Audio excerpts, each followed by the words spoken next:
Hello friends, welcome to my channel. இன்றைக்கி நம்ம சேனலில் ஒரு சூப்பரான சட்னி ரெசிபி தாங்க. நம்ம இட்லி, தோசை, ஏன் சாதத்துக்கே வச்சு சாப்பிட்லாங்க. நம்ம புதினா சட்னி தான் பண்ண போகிறோம். ஸோ ரொம்ப குயிக்காகவும் சிம்பிளாகவும் அதே டைமில் ரொம்ப டேஸ்ட்டாகவும் எப்படி பண்ணுறதுன்னு பார்க்கலாம். வாங்க வீடியோக்குள்ளே போகலாம். அடுப்பில் ஒரு கடாயை வச்சுருக்கேங்க. இப்போ இதில் 2 டேபிள் ஸ்பூன் அளவுக்கு நான் எண்ணெய் சேர்த்துக்கிறேன். 1/2 ஸ்பூன் அளவுக்கு கடலைப்பருப்பு, உளுந்து பருப்பு சேர்த்துக்கிறேன். 2 வரமிளகாய் சேர்த்துக்கலாம். பாதி வெங்காயத்தை இந்த மாதிரி கட் பண்ணி வச்சுருக்கேன், இதையும் சேர்த்துக்கலாம். இப்போ இதில் 2 பல் பூண்டு சேர்த்துக்கிறேன். ஒரு தக்காளி கட் பண்ணி வச்சுருக்கேன், இதை சேர்த்துக்கலாம்.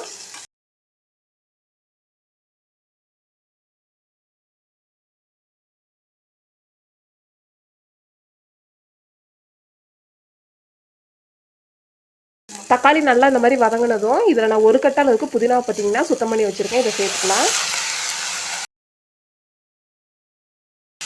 போட்டு இந்த மாதிரி நல்லா மிக்ஸ் பண்ணி விட்டுக்கலாம்.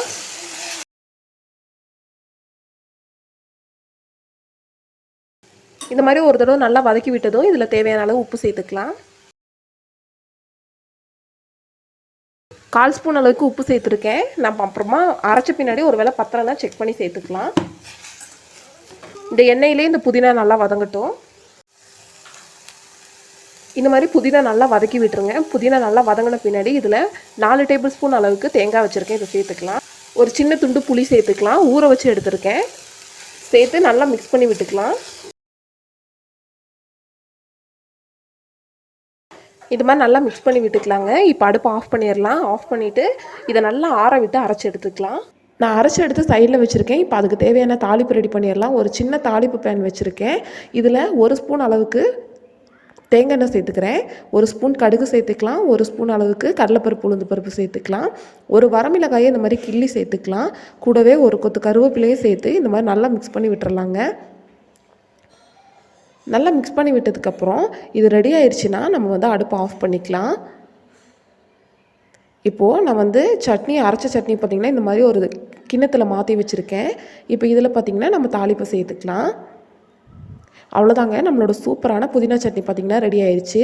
ஒரு தடவை மிக்ஸ் பண்ணி விட்டு சர்வ் பண்ணிக்கலாங்க. இட்லி, தோசை, சப்பாத்தி, ஏன் சாதத்துக்கு கூட ரொம்பவே சூப்பராக அருமையாக இருக்குங்க இந்த சட்னி. ஸோ இந்த முறையில் பண்ணி பாருங்கள். கண்டிப்பாக இந்த டேஸ்ட் உங்கள் எல்லாத்துக்குமே பிடிக்கும். நம்ம இந்த புளி சேர்த்துருக்கனால இந்த புளிக்கும் புதினாவோட டேஸ்ட்டுக்கும் பார்த்திங்கன்னா ரொம்பவே நல்லாயிருக்குங்க. ஸோ இந்த வீடியோ உங்கள் எல்லாத்துக்குமே கண்டிப்பாக பிடிச்சிருக்குன்னு நினைக்கிறேன். பிடிச்சிருந்தா நம்ம சேனலை லைக் பண்ணுங்கள், ஷேர் பண்ணுங்கள், கமெண்ட் பண்ணுங்கள். மறக்காமல் சப்ஸ்கிரைப் பண்ணி பக்கத்தில் இருக்க பெல் பட்டனை கிளிக் பண்ணி ஆளுங்கிற ஆப்ஷனை செலக்ட் பண்ணி வைங்க. அப்போ தான் நம்ம போடக்கூடிய எல்லா வீடியோஸோட நோட்டிஃபிகேஷனுமே உங்களுக்கு வரும். தேங்க்யூ ஃபார் வாட்சிங் ஃப்ரெண்ட்ஸ்.